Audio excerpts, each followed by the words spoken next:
Well, good afternoon, everyone. Today I'm wearing a Tiffin University tie. They are the Tiffin Dragons, and this Saturday they will be holding a special virtual graduation ceremony, which is creative, innovative, so congratulations to all the graduates. And by the way, Ohio legislator Sandra Williams from Cleveland, state senator for the 11th District, graduated from Tiffin, as did our Tax Commissioner Jeff McLean. So go Dragons. Also want to say happy birthday to Frank Migalozzi, who is the Trumbull County Health Commissioner. And so happy birthday to Frank. Let me take a moment to thank our teachers and educators who are finding really new and innovative ways to engage their students. Teachers are finding ways to encourage all kinds of learning and expression during this different time. In Akron Public Schools, they're asking their students to express their experiences and feelings with art or poetry. We have a picture coming up. There we go. Wow. We're in this together. Yeah, that's pretty cool.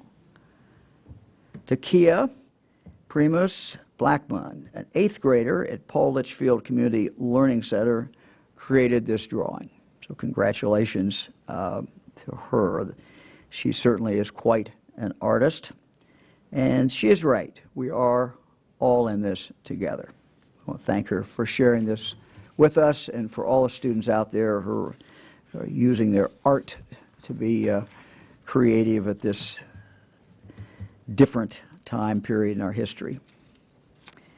Some good news about PPE. When this crisis began, we told you that we're going to do everything that we could to ensure that those on the front lines of this crisis have the personal protective equipment, the PPE that they need. I'm happy to report today that last week we were able to ship 4.1 million pieces of PPE to local EMAs across the state of Ohio. While not the first shipment, this is the largest one-time distribution of PPE, we think, in the history of Ohio. The PPE is being distributed locally by county EMAs, and they're in turn taking it out to nursing homes, jails, congregate living facilities, hospitals, and to first responders. The shipment included 500,000 N95 masks, 850,000 face shields, 750,000 surgical-type masks, and 2 million non-medical gloves. So we're very happy about that, and there is more coming. It certainly wasn't easy. As you know, we are competing in a very volatile and different marketplace with other states and other countries for this critical equipment. Because of the coordinated effort among the Department of Administrative Services, Jobs Ohio, Department of Health, and Ohio EMA, we were able to secure this PPE and then send it out to our local communities. We will continue to distribute PPE to the local EMAs when we get it in. We're working on this every single day. You've heard me say this before, but this virus, unfortunately, is going to be with us for a while. And we need to make sure that we have the PPE that is necessary to protect our first responders, our medical folks who are out there who are dealing with this problem every day. Our fundamental strategy remains the same. If we can find this PPE in the marketplace, we're going to buy it. And if we can't buy it, we're going to see if it can be made in Ohio. And we're having some good success with Ohio companies who are making the PPE, and we want to thank them. This really, their response has really strengthened our ability to protect our protectors. And so I want to thank all the companies that are making the PPE in the state of Ohio. We're going to use technology and innovation to identify ways to make the supplies that we have last. As we have talked about before, Battelle here in Central Ohio is doing this right now, sterilizing masks for our healthcare workers. What this means is a mask then can be used up to 20 times. So that is really stretching the use of these masks. As we move into this reopening process, as we try to get Ohio businesses back moving forward, we must make sure that we have strong supply chains of PPE so we can continue to fight this virus as we move forward. We look forward to sharing more information on our PP efforts in the days ahead. We have an announcement now for law enforcement grants that are now available. The new normal that we find ourselves in today is certainly challenging for all of us, and that includes those in our criminal justice system who must adapt to meet the need for social distancing. Local authorities have worked in new ways to safely carry out their duties and provide much-needed support to victims of crime during this pandemic. Has nearly $16 million in grant funding available to help. This funding was awarded to our Ohio Office of Criminal Justice Services as part of the CARES Act, the Federal CARES Act. OCJS is now ready to accept grant funding applications from local law enforcement, probation and parole offices, local courts, victim service providers, and adult, juvenile, and community correction agencies. With this federal funding, agencies will be able to take measures to help prevent, prepare for, and respond to the spread of COVID-19. It can be used for things including, but not limited to, the following: cleaning supplies and PPE, overtime costs, new technology for virtual court hearings, inmate medical needs, and supplies for COVID-19 monitoring and testing in our local jails. And these are just some of the ways that this money can be used. We know that this funding will be especially useful for victim service agencies, such as domestic violence shelters. They're having challenges making enough space for social distancing.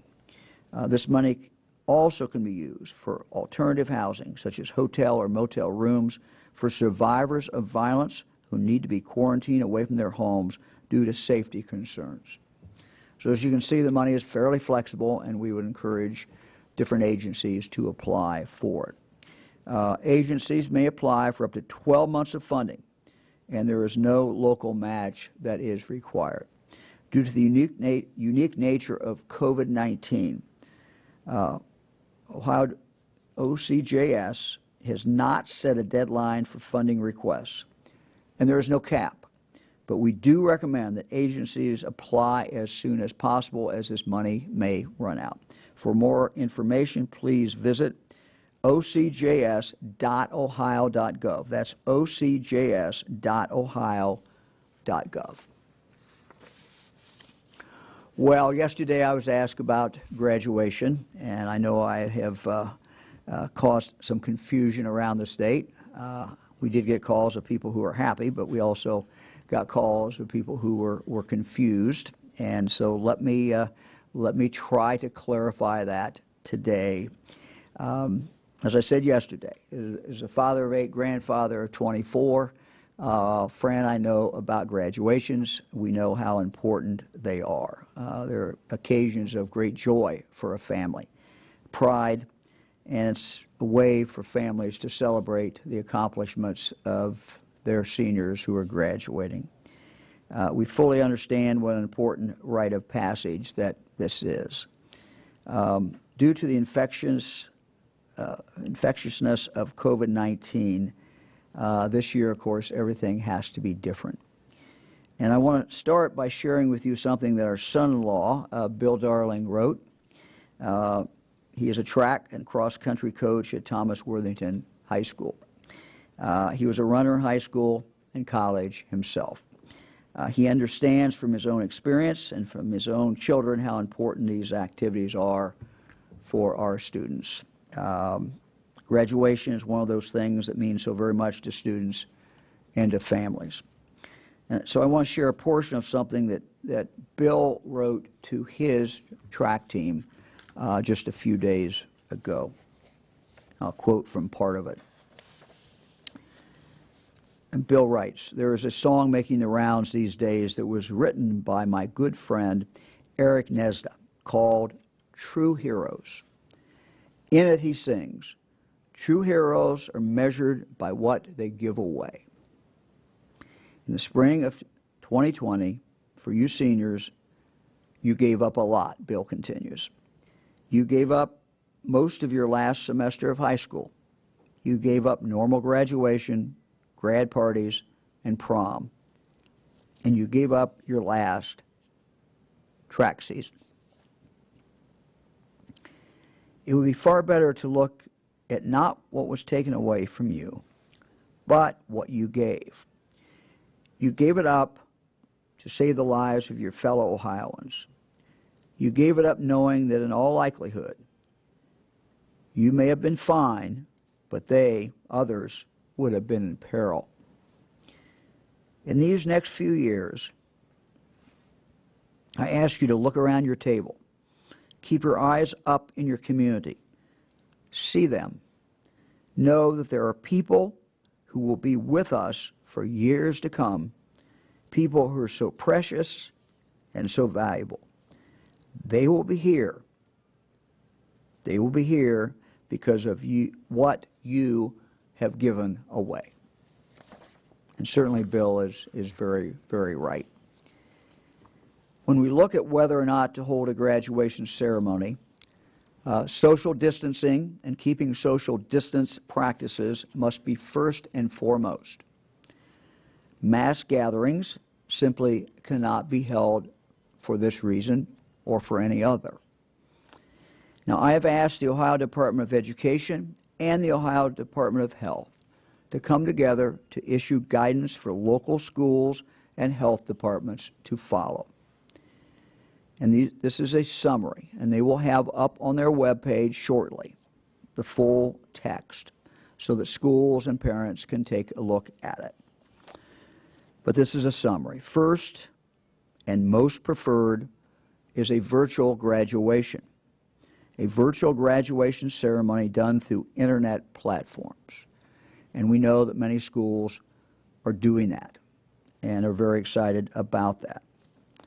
Second, in preference, would be a drive-in type of ceremony where a student would drive to a designated location at a designated time to get his or her diploma. Third in preference would be an event with 10 people or less at a time who are and remain socially distanced, where a graduate can receive his or her diploma. And again, they go into more details, and that will be put up online shortly. Ohio has 612 school districts. Each school district needs to work with their local health department to make sure that their plan is in accordance with public health guidelines to deal with this pandemic. Of equal concern are graduation parties. And I know through our experience with our children that graduation parties are a big part of the celebration. And they've become, at least during my lifetime, a lot more important. That kids go from graduation party to graduation party. This is tough this year. And I would ask people to remember, because the graduation parties can pose as much risk or more risk, frankly, than a graduation. Remember that our order prohibits gatherings of more than 10 people at a time. While it's time to graduate, it's not the time to have a graduation party. That will have to wait. I understand how hard this is for the class of 2020. It's not how you envisioned it, not how your parents envisioned it, not how anyone envisioned it. But I am confident that our schools will be resourceful and creative in how they can honor the class of 2020. Again, we have posted this guidance on our webpage at coronavirus.ohio.gov. That's the normal place to look, coronavirus.ohio.gov.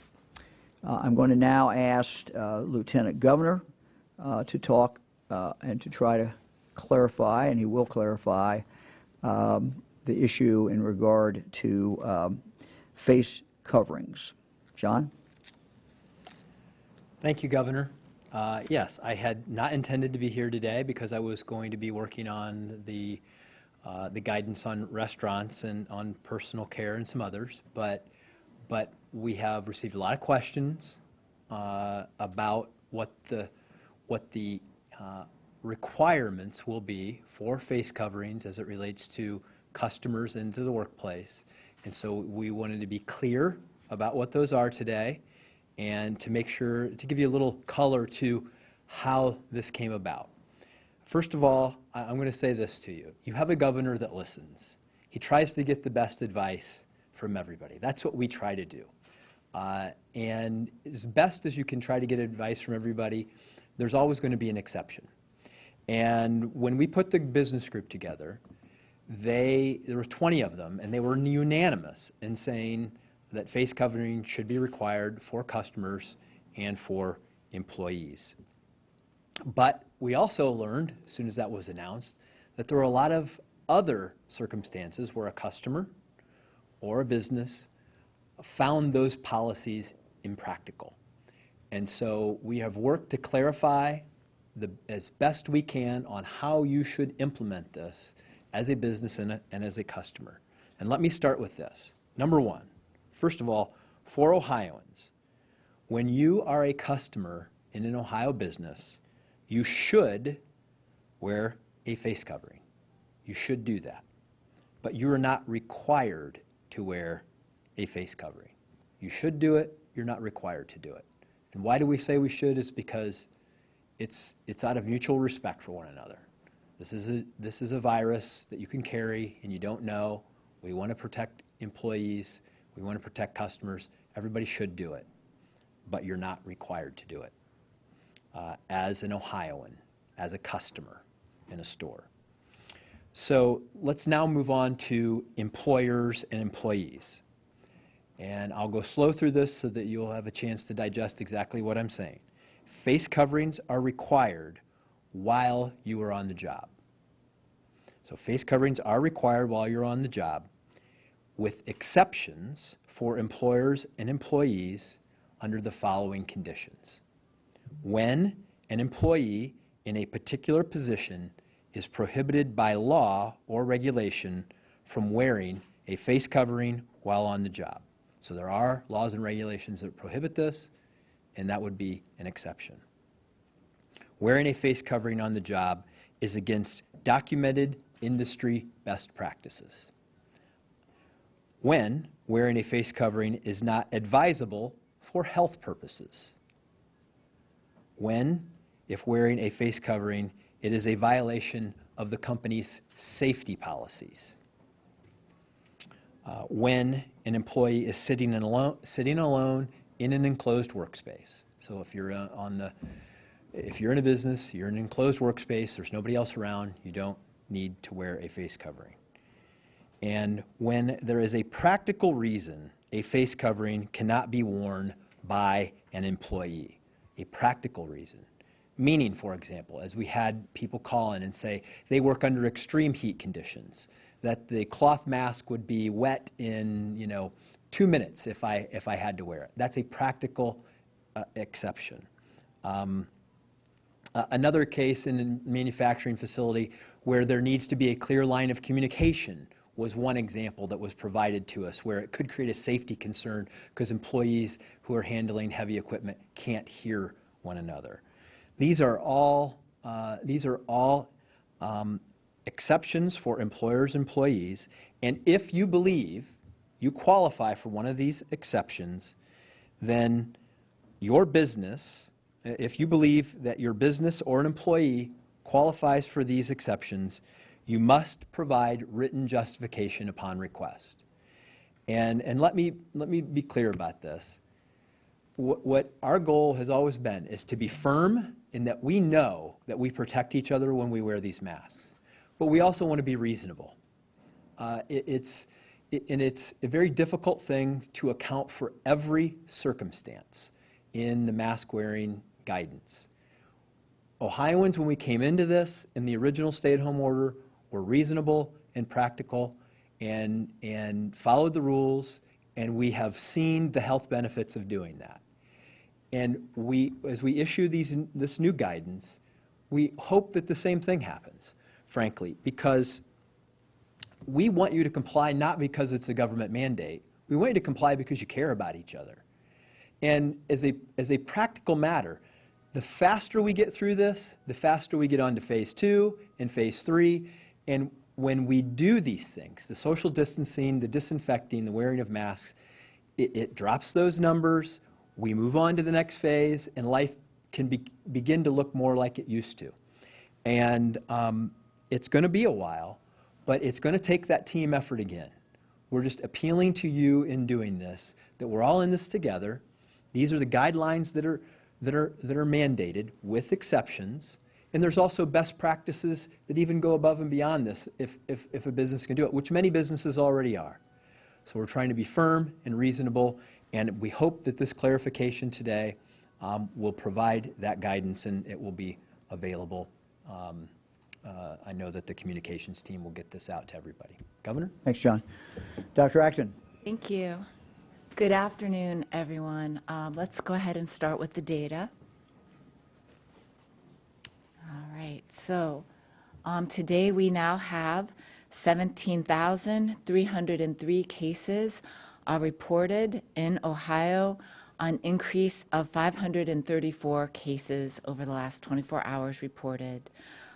We do have hospitalizations that have trended slightly up in the last 24 hours. It's something we'll continue to watch.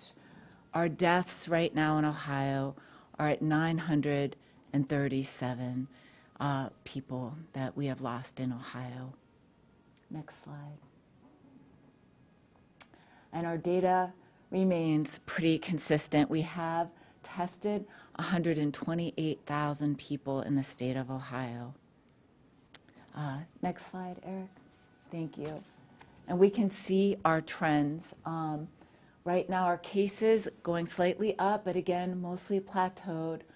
Our deaths have increased significantly. A lot of that, what we're seeing, remember, deaths aren't reported deaths that occurred in the last 24 hours. It's deaths that we've gotten data on.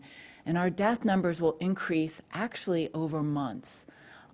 This date today, in April 29th, the people who actually died today, we'll be learning about them in many weeks and even months to come.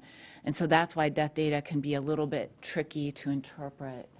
Hospitalizations, we did go up. I did talk to some of our big centers in Ohio. They have seen a slight uptick of hospitalizations, not ICU admissions, however, and you can see ICU admissions today a little lower. And remember, once again, that getting the disease starts within the next 2 weeks. You might need to go to the hospital. Within the next week or so, you might get admitted or need to be in the ICU. And again, deaths following. So this data, always needs good interpretation. I would say, Governor, what we're still seeing just a very even thing over time. Next, I think that would be it for today. I want to talk a little bit about the masks as well. I want to acknowledge just everything that everyone has said and the beautiful artwork we saw as well. There are people for health reasons that cannot wear a mask. There are folks with disabilities, folks with sensitivity issues, and we definitely, it's not typically recommended under the age of 2. And with everything we have done in this, we have really appealed to you, because in the layering of all these defenses we can have collectively, we're always aiming at most of us doing the right thing. We're never going to be able to get everyone to do the exact right thing. But I want us to think about this for a moment, and that when we all do this collectively, we are protecting each other. I've been looking at data of deaths, actually, in countries that did or didn't institute sort of the measures we've taken over the last month and a half to two. And even looking around the country, what Ohioans did together drastically decreased our illness, and it drastically decreased our deaths compared to many places around the world. And we didn't do that just by ordering it. We did it by all of us doing it together. We have to think about the fact that when I see you wearing this, I know you're really not doing this for you. You're doing it for me. You might be doing it for my child who's immunocompromised. You might be doing it for my parent. And every time I see someone doing this, that's what I see. I see that sort of nod, that high five to each other about what we are doing collectively. And it will take all of us doing this together. I see a culture change happening. I see people taking sort of what are some hard and difficult things and joining together in a solidarity. This is a team sport, Ohio. This is all of us collectively. Our outcomes going forward, our ability to get around and move around and do more, the more we do this, the sooner we get out of it and the more people that will live with us to be at that next Thanksgiving table, that next graduation. And to those of you who are graduating this year, the class of 2020, I'm already seeing the advice we'll be putting out with the Department of Education is some of the most creative things I'll ever see. The virtual graduations, the drive-through celebrations, the wedding I just saw pictures of in the newspaper, where people went out in the middle of the street and the neighbors were banging out from every house, drawing hearts on the sidewalks, joining in together, is a wedding that will be a forever memory for that couple. And it is not like any wedding. It's not the one they planned, but it's the one that they'll really remember at this point in time. What did we remember that we did during this time to help each other? And 2020, when you have that 5-year reunion and you're all together, you will be that class that actually lived through this together and have that memory. So it's a new memory and it's a special memory. So Ohio, let's do this together. Thank you, Governor. I do have information right before we get to questions. This will not take long, but this is Social Security Administration has asked us to make this announcement. If you get Supplemental Security Income, SSI, you will get your $1,200 economic impact payment from the IRS automatically. You do not have to do anything. But if you get SSI, have not filed a tax return, and you have an eligible child, you must act now to get $500 per child in addition to your $1,200 payment. Let me read that again. But if you get SSI, have not filed a tax return, and you have an eligible child, you must act now to get $500 per child in addition to your $1,200 payment. By May 5, go to the IRS non-filer web form available at irs.gov, that's irs.gov, to give information about your children. If you miss the May 5 deadline, please go to irs.gov for further information. And for information on how Social Security continues to serve the public during this critical time, go to ssa.gov/coronavirus. All right, ready for questions?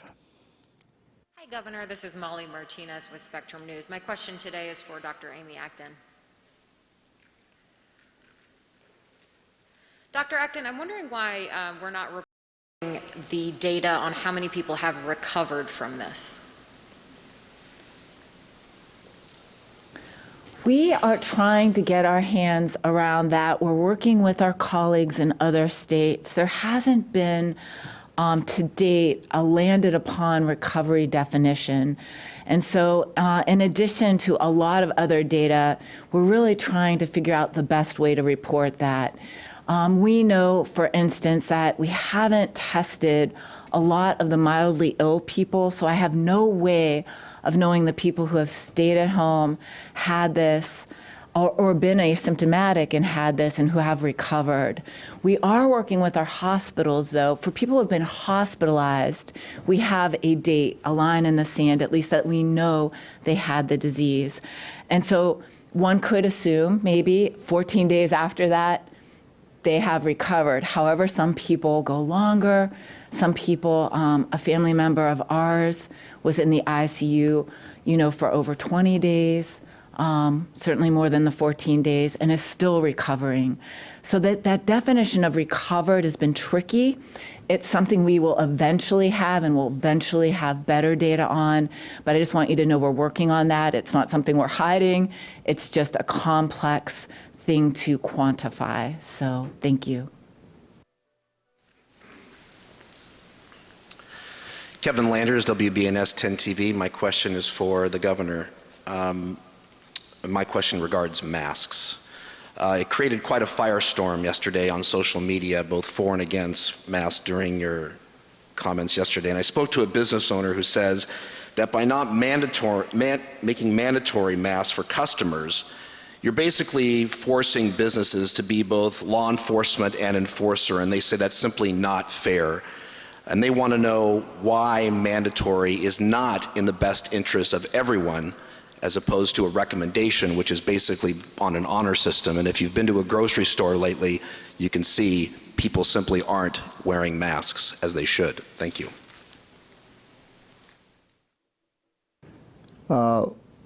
We talked about that yesterday. I understand that. We think that is the best practice. I will again encourage every Ohioan who goes into a store to wear a mask. But what became apparent to me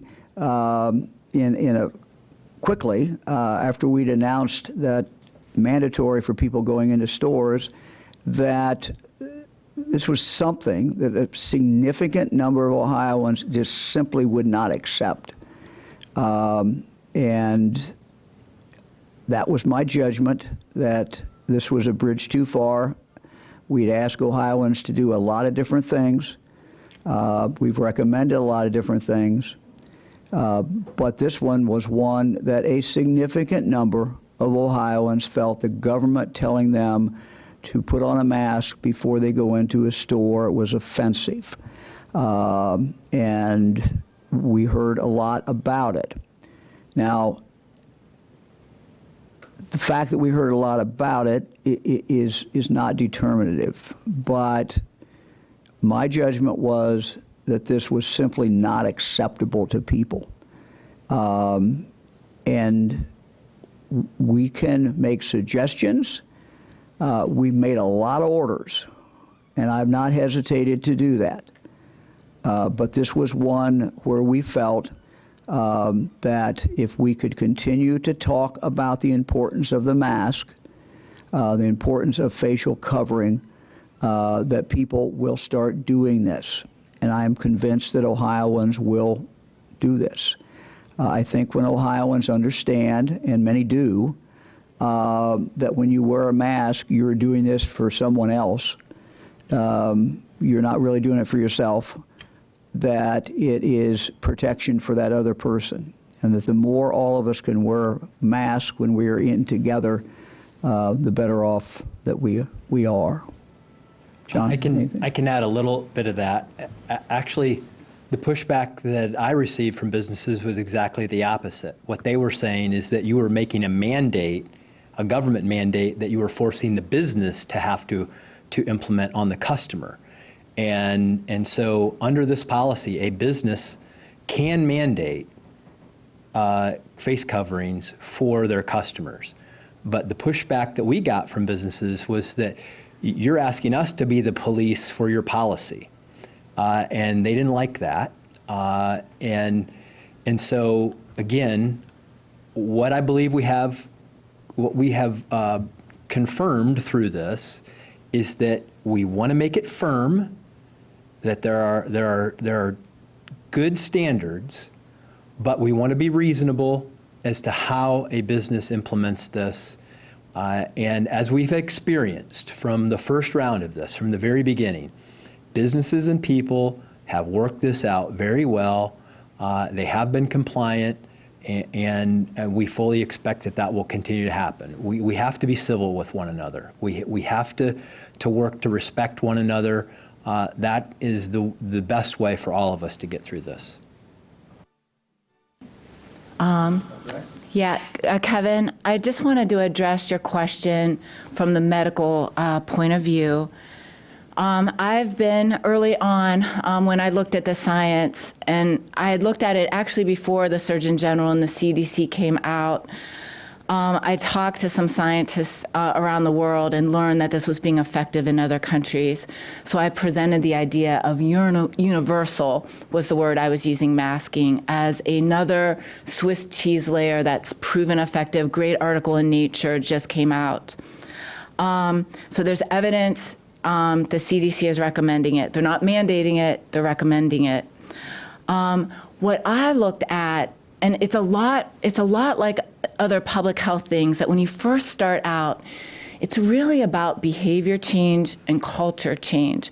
So when I've traveled globally, again, as a global health professor in other cultures, this is the norm. You would be seen as impolite to be coughing and hacking on people. But we have to get there together as a culture. This is a very big behavioral change for us. In addition, there are a lot of disparities that I quickly noticed. As much as we think everyone has a bandana or anyone could wear a mask or scarf, and most people could, I'm finding that there are pockets of people that this doesn't necessarily have the same access. So I'm looking at some inequity issues as well. Eventually, in our culture, perhaps wearing masks will be more like something like smoking, that we've come to say, you know, it's not okay. You can smoke, that's your choice, but I can't be a secondary hand smoke receiver in a public place. That might eventually be a culture change we get to. It might be like wearing a seatbelt. We know some people don't wear their seatbelts. But if most people do, many lives will be saved. I see it this way. This is the beginning of that social contract with each other. This is absolutely not just saving my life. In fact, it's much more saving your life.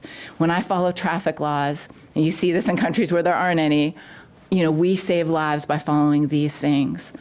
So this is something we're going to lean into very heavily. We're going to have lots of campaigns about it, and we're going to reach as many people. But in the end, at home, I'm telling you, if you want to do this, join me in this. Don your mask, don your cape. Let's save lives together. Thank you. This question is for Dr. Acton, Jim Province with the Toledo Blade. And I want to continue along the lines of something you talked about just a few minutes ago. You've talked about the fact that the vast majority of Ohioans remain vulnerable to this disease, and that they're still going to be at risk whenever we reopen government. A vaccine is still probably a year away.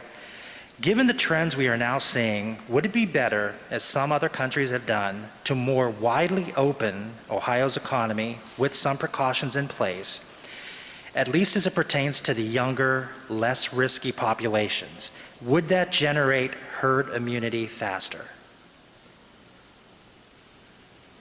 Right. Well, herd immunity, and for those of you who might not know that term, and we don't tend to think of ourselves as a herd, as humans, but we are. And, you know, even things like immunization, we do it so that, for instance, with measles or other diseases, if 90% of us are vaccinated, there are people in our population who can't get vaccinated. Kids who have diseases, who have cancer, adults who have that. But when most of us do something, when most of us do it, it protects those of us who can't make that choice. And I think that's really true in a lot of things. Now, in pertaining to COVID, that has been an argument that has been bandied about quite a bit. If you remember, England tried to go that route originally. They quickly changed course in about a week and a half when they realized that there were just way too many, there's too little we knew and way too many people getting sick and dying. So it's not just who dies, but who gets very sick and has lifelong consequences. Boris Johnson just came out having recovered from this, you know, very much did not want to put in those things, and now is begging his country to take these measures very seriously. This is not a minor thing, COVID. And while we see that there are predilections to certain people, the elderly dying from it, there are many, many deaths of all age groups. Not only that, but we're learning more and more about how sick people of all age groups are getting. And we are learning that people are having strokes and other kinds of things that we didn't understand in the beginning. So this is still a very dangerous disease, and we really want to minimize the spread until we have more treatments and more things in place. And also, quite honestly, there still will be a threat if we spike too much of overwhelming our healthcare workers and our systems. So, you know, this really is finding, and again, I give our governor and our team so much credit for navigating this unknown time. It's a very narrow walk through balancing all these effects on our health and well-being and on our businesses and on our nursing homes and on our hospitals. It's really, really navigating a very tight razor's edge to maximize the best outcomes for all those things. So I don't think a wide open. We have many, unfortunately in Ohio, many people who meet those risk factors.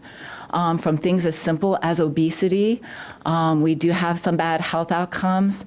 If I could, there was an editorial in the paper, in the Dispatch actually, this weekend by Reverend John Edgar. I don't know if people know, he runs something called Community Development for All People. It's an outreach and a ministry that helps, and one of the big things they do are food banks and a drive-through all people's fresh market for food. And as we know, all our social services are struggling right now.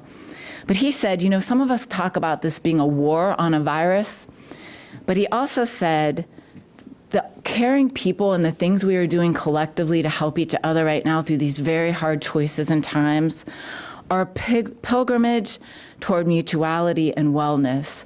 So wellness is an expansive concept, and there really isn't a safe way to say out there that our young are safe, go out there, when we know that there are many that won't be. And so we have to walk this collectively. We have workers who are greeters at Costco's, who are elderly. We have young people who have underlying health problems that go to work. And so as employers and as doctors and as people, we're trying to help all of us get through this. Thank you. Hello, my question is for the governor. This is Ben Garbrick with ABC 6 and Fox 28 in Columbus. Governor, my question is about child care. We've heard from a lot of people who are eager to get back to work, but they have children who are home from school or children that are usually in child care, but those facilities are closed. Yesterday, you expressed sympathy for people in that position. You also explained why it might be problematic to have children coming together and potentially spreading the virus and taking it home. But as we're trying to get the economy back going, what can the state do for those people who would love to go back to work when it's possible, but they just don't have anywhere to take their children? Thank you for the question. I know that a lot of people are asking that question. We are working with the legislature. We're putting a working group together to take a look at child care and see how we can get people so that they can work, put their children in a safe place where the children can learn. But as we talked about yesterday and we talked about before, the challenge is as we open up the economy, as we move forward, and we know child care is an integral part today of people being able to work, but we also know child care has, that congregate setting has the same risk as schools do. And there's a reason that school is not in session. And as we talked about yesterday, is bringing people together, young kids together, who may all be just fine, but one may be carrying the COVID-19 virus, and then all the kids are carrying it, and then they go back to their respective families. And so it is a significant aspect of the spread of COVID-19. And so that is the challenge. That's why we've not been able to, did not feel that was where we could start. Just like we felt we have not been able to go back to school, because this is a very significant spreader. But we also know as we start back that we have to phase this in and we have to provide help to people. So it is a work in progress. A lot is going on in the month, will be going on as we prepare for the month of May. We've got a lot of different things. As we said, we're going, with manufacturing. We're going to the hospitals on Friday. On the 12th of May, we're going with retail. We're beginning discussions, working group on restaurants. So a lot of things are rolling out. And the child care, we know we have to address that as well. But what we want to do, we do not want to be in a situation where we are moving so fast that we're spreading, and in 3 weeks, when we see the results, we've got to roll things back, and that's just not where we want to be. So we got to be cautious as we go about this. Thank you. Adrienne Robbins with NBC4, and my question's for the governor. You've talked about the importance that consumers have confidence that they're going to be safe when they head back to stores. Do you think that the state has done enough to instill that confidence, especially when we're not mandating masks? And do you worry at all about the damage we could be doing to businesses that start to open up, but no customers come out because they don't feel safe? Very, very good question. I would invite our viewers to look at the protocols that we have put forth. I'm going to ask the Lieutenant Governor a moment to talk about these because he worked on these. But businesses today will be safer from any kind of infectious disease than they've ever been before. There are protocols in place as we move back towards opening everything up that have never been in place in the history of this country before. They have been thought out. They are significant. They involve social distancing. They involve sanitation. They involve monitoring every employee who comes in every single day to see the health of that employee. Never before in the history of this country have we done this with every business. John, you want to add anything? Yeah, sure, Governor. Look, there are two issues here. What is the right public policy, and what is the right business policy? And our responsibility is to come up with the right public policy to provide for both the health and the economic well-being of the state. And so Dr. Acton and I often have these conversations, and the governor is in the heart of every single one of them. What's the best public policy? And that's what we are articulating. But businesses are going to take different approaches trying to capture customers in a new world. And so many of them are doing innovative things online. Many of them are doing curbside services. Others I've talked to, businesses, are going to be promoting themselves as the safest place to go do whatever it is that they sell, because they're going to talk about all the things that they do to make their business safe for their customers. And I'm sure that will create both marketing and customer attraction opportunities for them, which we'll see. I mean, just like with graduations, it's amazing the innovativeness that you see out there among businesses who are figuring out how to live in these times. And so, but building confidence in the marketplace is important. That was actually why the 20 businesses that were on our group that advised the governor and me and Dr. Acton on this, that's why they said face coverings, because they thought that in doing it, it would create that safer environment where people would feel more comfortable, because just because a business is open, if you don't have customers, if you don't have a market, as many of them are allowed to be open, but they're not open because they don't have a marketplace right now. So your question is very good in the sense that how we build confidence is important. That's what all of this is about. It's about building that confidence amongst the public. And I always say, when I'm looking at these things, I always say, what about me? Would I feel comfortable working there? Would I feel comfortable going out and doing this? And the policies that we're making, for me, pass that standard, but it's going to be different. If you're younger, look, statistically speaking, the disease has less impact on you than if you're older and if you have other health issues. So we're all going to have to make our own judgments.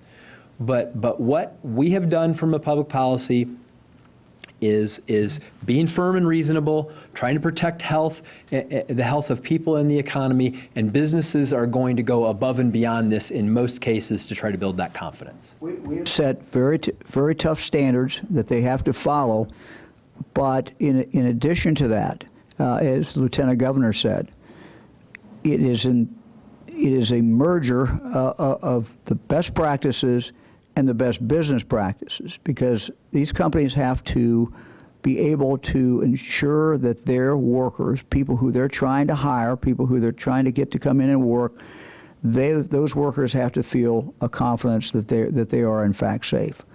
Just as a retail business has to make sure its employees are safe and feel safe and they can recruit people to come in, as the same way with customers. So they have an economic incentive, good business practice to do this, as well as the mandates that we have set down. This is Jackie Borchert from the Cincinnati Enquirer. My question is for Dr. Acton.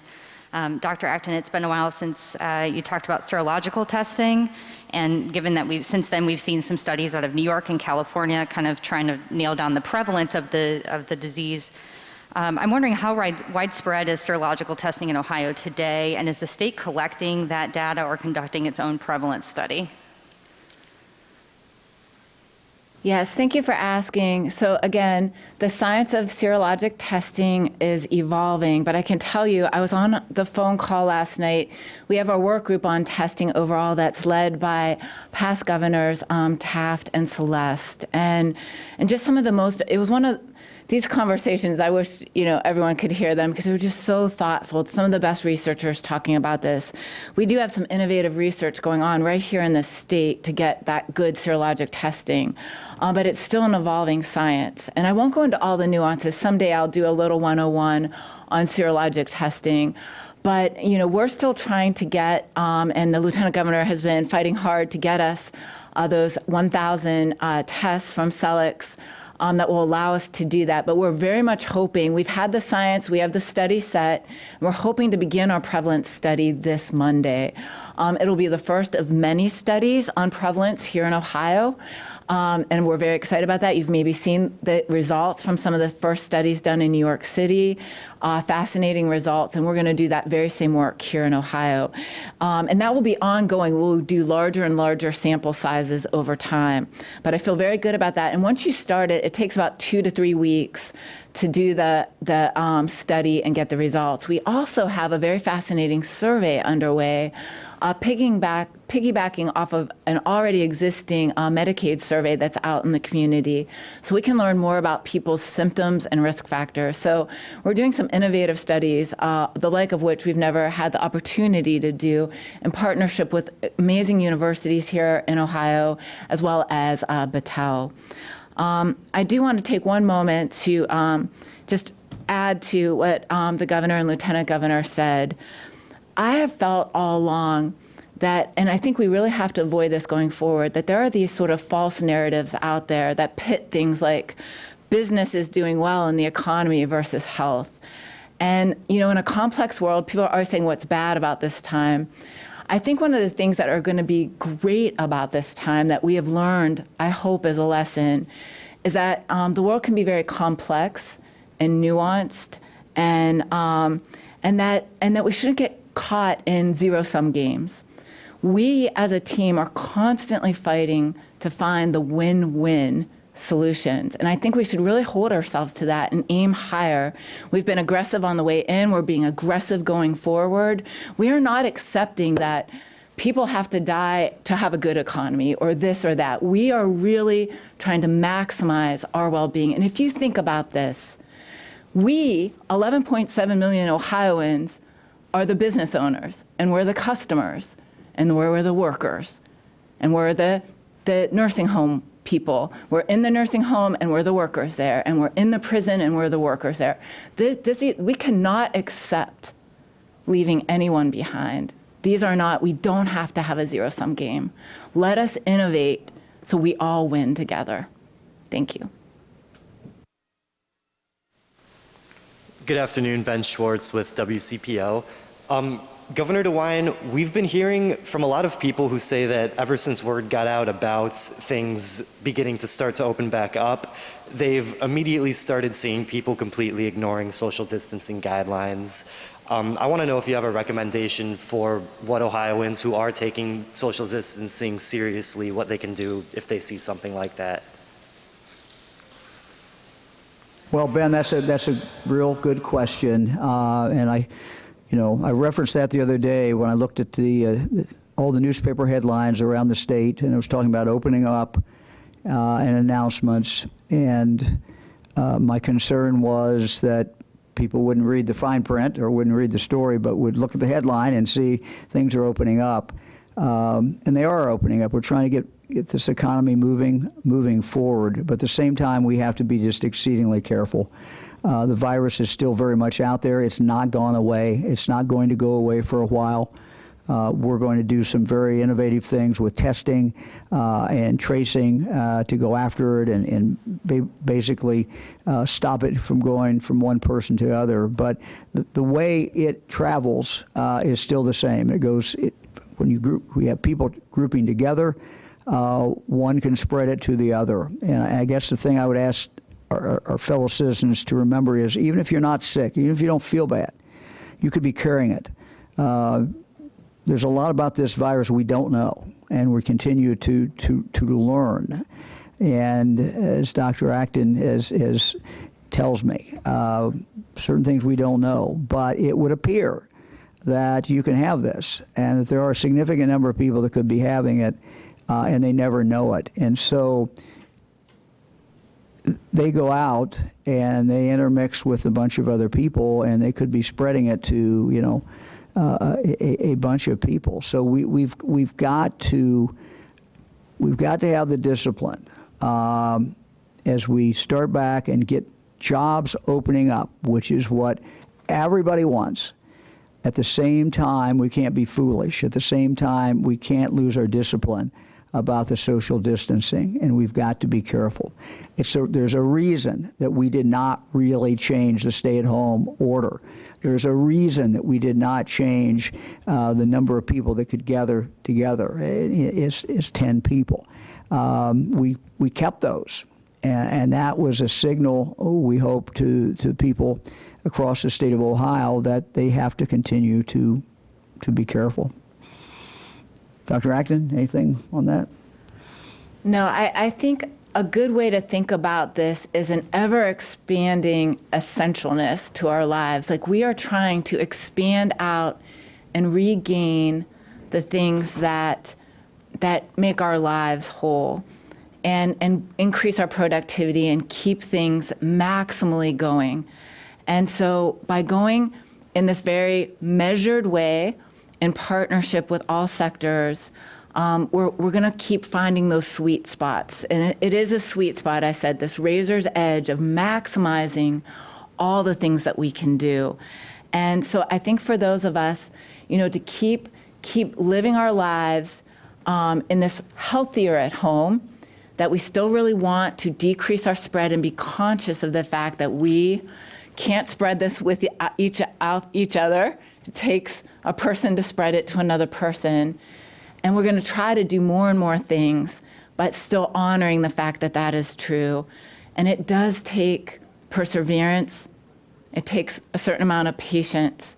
But if we do it well, we'll get there faster and we'll do it better, and we'll save more people in the process. So I really think there is a sweet spot. Everyone in the world is trying to find it. I'm very amazed at what Ohio is doing.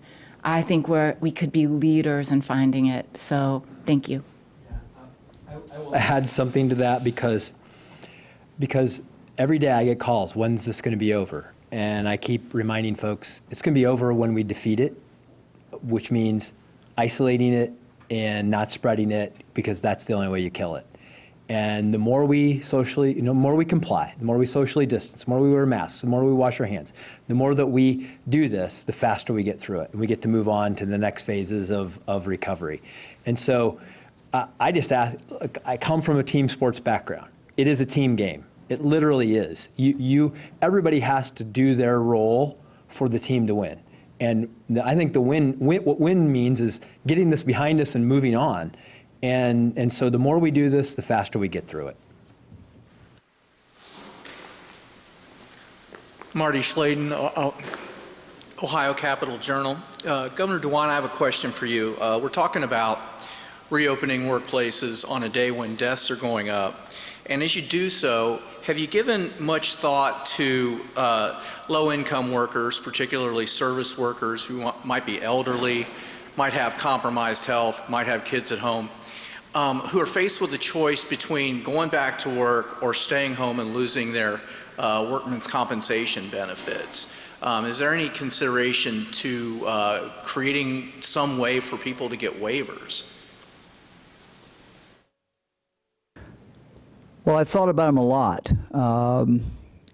You know, that is a great concern, that someone who is, because of their age, because of their health situation, is certainly very, very much at risk.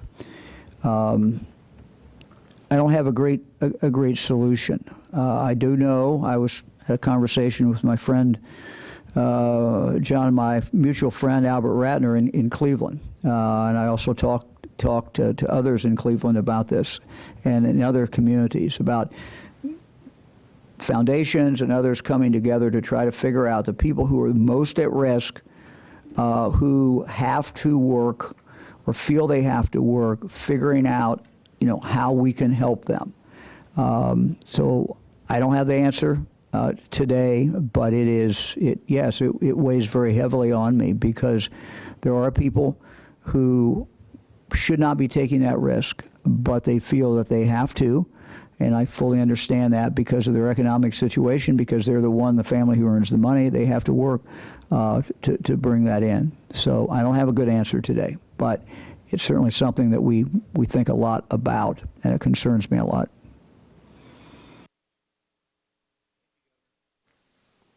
Hi, this is Danny Eldridge with Hannah News Service. My question is for the governor. Can you talk about what kind of liability businesses may have if they don't require customers to wear masks, and if their employees get sick? I'm not going to play lawyer today, so I don't have a comment about that. That would be people should obviously talk to their own lawyer about that. This would be an area, I would suspect, an area of the law that is not really defined. And my guess is, I don't know this, but my guess is there aren't too many court cases directly on point about that. So again, under our order, any business has the right to require anybody walking in that store to have a facial covering. We just did not mandate that they had to do that, but they have the right to do that, and they can do that if they wish to do that. Would you say it's good advice to mandate those if you want to avoid lawsuits?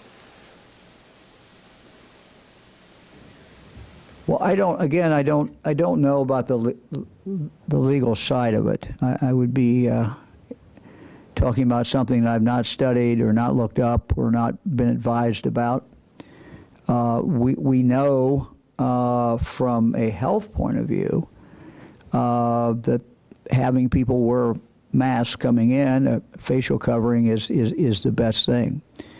Again, I'm the eternal optimist, as my wife will tell you, and I'm hoping that as we continue to move through this, that people will understand that it is, unless they have a physical reason for not wearing one, and some people do, but if they don't have a physical reason, that putting on a facial covering, something like this, it doesn't have to be as pretty as this, or my wife Fran made this, but just putting something so you're covering your mouth and your nose is a protection for everybody that you come in contact with. And I think we're on a journey through this. This is uncharted.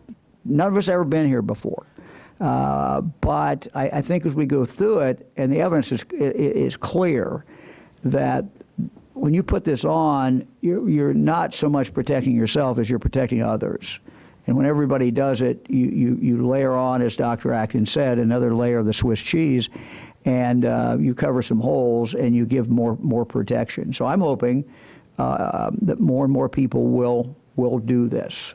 I just came to the conclusion that mandating it in a retail setting was something that Ohioans just weren't ready for the government to tell them to do it. But what I hope is that their own sense of what they should do will tell them to do it.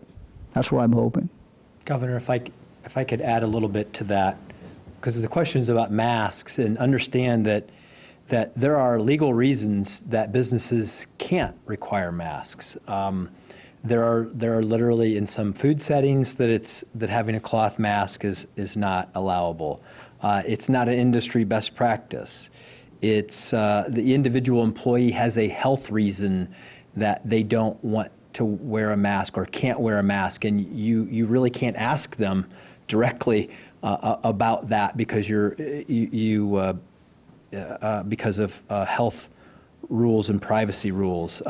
So there are reasons, there are legal reasons that you can't require a mask, and that's why, as the governor's point, this is not tested. These are best practices. These are things that we're requiring because we know that they will help in the aggregate, but an individual setting is different from business to business. Hi, Governor. Andy Chow with Ohio Public Radio and Television, State House News Bureau. I want to talk about face masks. You've mentioned that, on Monday after you announced the face mask mandate, that the reversal kind of came because of public input. But what about in the last 24 hours, have you heard a backlash from people who were in favor of the mask mandate? What do you tell them? And does the input from the anti-mask mandate side weigh more than the people who were for a mask mandate? You're right, Andy. I've heard from everybody, it seems like, about this. People feel very, very strongly about it, at least the ones I've heard from. This was not an easy decision. We want people to wear, that can, unless there's a reason they can't, we want them to wear the facial covering. And look, in making these decisions, we don't take a poll. We don't see how many people send an email to me. We don't see how many people call me. But, I've lived my whole life in Ohio. I'm in contact with average Ohioans every single day. Now, not in person, but in other ways today. And we have asked Ohioans to do a laundry list of things. And we mandate a bunch of things. And they've done them. By and large, they've done them. But when we got to the government telling an Ohioan, if you're going to walk into a retail establishment, we're going to compel you to put on a facial covering, it was clear to me, and should have been clear to me before I made the mandate, that was just too far, and that there's a significant number of Ohioans who were offended by it, thought this was government overreach. As we go through this, we've gotten this far. We've saved the lives we've saved, not because of what I have mandated or Dr. Acton has mandated, but because of what Ohioans have done. And if we lose that feeling that Ohioans and their willingness to do some tough things and to do some things that they've never done before, none of us have ever done before, if we lose that willingness, then it will be disaster. We will lose many, many more lives. Our business will not come back. So we can't lose that sense of here's what we're all in this together and here's what we've got to do.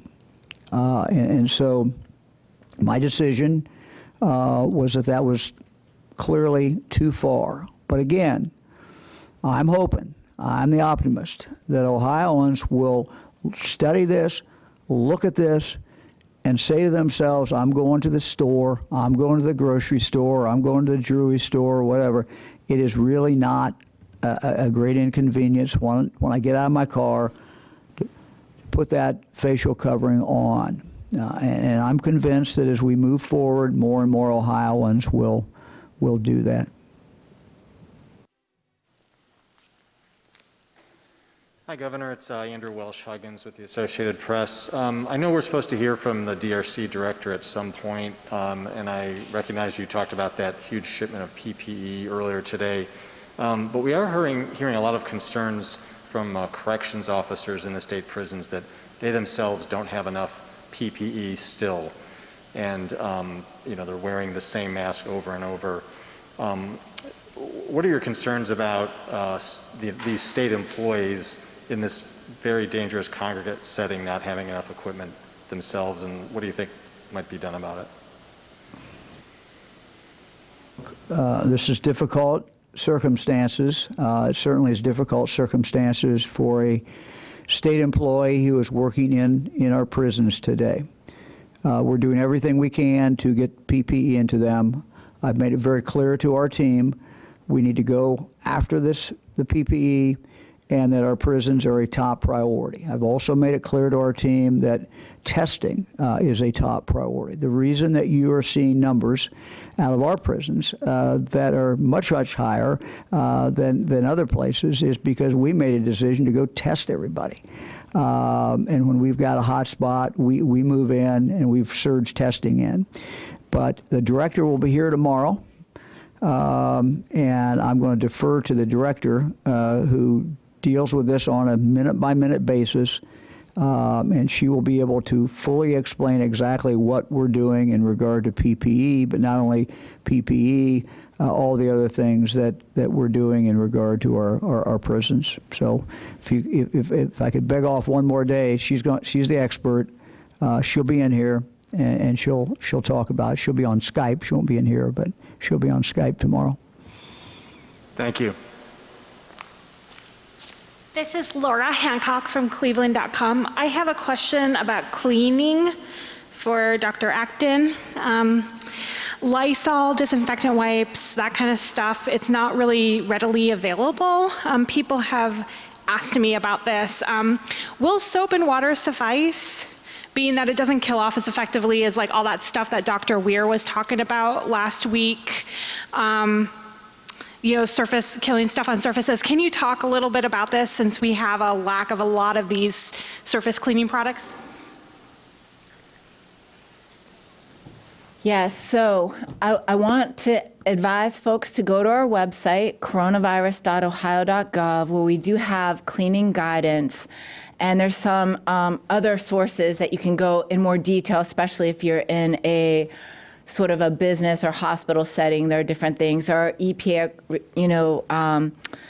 cleaning things. Once again, we have to use everything we have at our disposal and fight the war with the tools we have. Soap and water are still a very, very effective thing. Doing it more often. As Dr. Ware said, even when we clean something with one of those excellent cleaners, we're talking about microscopic things we cannot see with our eye.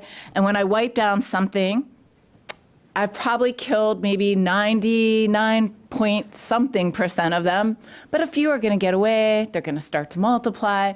So it's the frequency of cleaning, and it's the layering of all these things. So the more often I do it, that next swipe I get more of it, and the ones that were starting to multiply. And I'm saying this as a person who has not cleaned her house, being a little busy lately. So I'm just imagining myself at home trying to do this.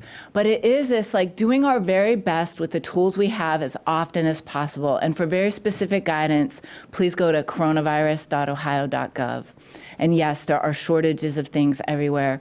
And that's why we have to keep fighting together. Good afternoon, Governor. Randy Ludlow with the Columbus Dispatch. The state today raced right past 800 deaths, didn't even stop in the 800s, went over 900. Cases went up more than 500. Our numbers seem to be tracking the wrong way.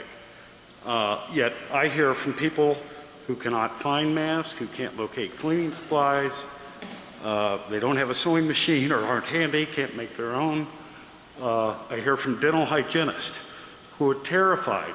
They're going back to work Friday and they don't have the right PPE. What can be done to make PPE more available to the general public? Well, Randy, anybody who works in a medical situations, for example, in a dentist's office, obviously needs to have the PPE. There are normal supply lines that hospitals, that doctors, that dentists have. Now, the problem has been that these normal supply lines during this pandemic are just all messed up. And we've seen, we've seen kind of the Wild West over in China when people are trying to buy stuff. And you've seen people who are brokers and middlemen who are taking it out and almost putting it up for auction. And I can tell you more horror stories. So it is a problem. We are trying to do absolutely everything that we can. And we announced earlier at this press conference the things that we are doing, and we're not bringing these in and holding on to them. We're holding on some in case there's a surge somewhere, but we're getting these out just as fast as we can out into the communities. So it is a national problem. It is not unique to Ohio. We have put the best people we can. We are spending the money when we can locate this stuff. We are making some of it in the state of Ohio. So we are very aggressive about it, but you're right, it does, for some people, remain a problem. And it is of big concern to us, and it motivates my team every single day. Every day when I start my day, I get a report on the status of the PPE and what we have been able to obtain. Now, again, there are other supply lines. Normally, the state is not out purchasing this and distributing it. Usually, whatever group that needs it is doing that themselves. But the supply lines are messed up, and we understand that. And so we're trying to do anything that we can to help. And we're going to continue to do it. It is a top priority. Governor, can I add one point to that? Under the rules, if you cannot supply the safety equipment and comply with the standards, then you cannot open. So that's a really important part to remember about all of this. Just add, I'm not the expert on this, Randy, but there's a lot of ways to make facial covering. And a facial covering is obviously not the N95 mask. It's not. It is facial covering is basically, as Dr. Acton has explained, to protect not me, but other people. But I've seen people take all kinds of different things and just literally put it around, and they're covering their nose, they're covering their face. So I know a lot of people are making them and coming up with some great designs, but it's also, I've seen some people do it in a very, very simple way. Governor, this is Laura Bischoff, Dayton Daily News. I'm the last question. I wanted to ask you about colleges. Urbana University is closing. University of Dayton is furloughing 450 workers and laying off others. How do you expect Ohio colleges and universities are going to weather this pandemic, and what will they look like going forward? Laura, I don't know. It is of great concern. I wear a tie of one of our great universities every day, or most every day. One of the great assets that we have in Ohio is our universities, our colleges, both private and public. It was already a different time, particularly for the smaller schools, as the demographics have not been in their favor. Going through this pandemic, it creates additional problems. So I'm fully aware of that. Don't have a great answer, but I know that this is a time when people need to rally around their alma mater, their college, and help them out, because it's a very difficult time.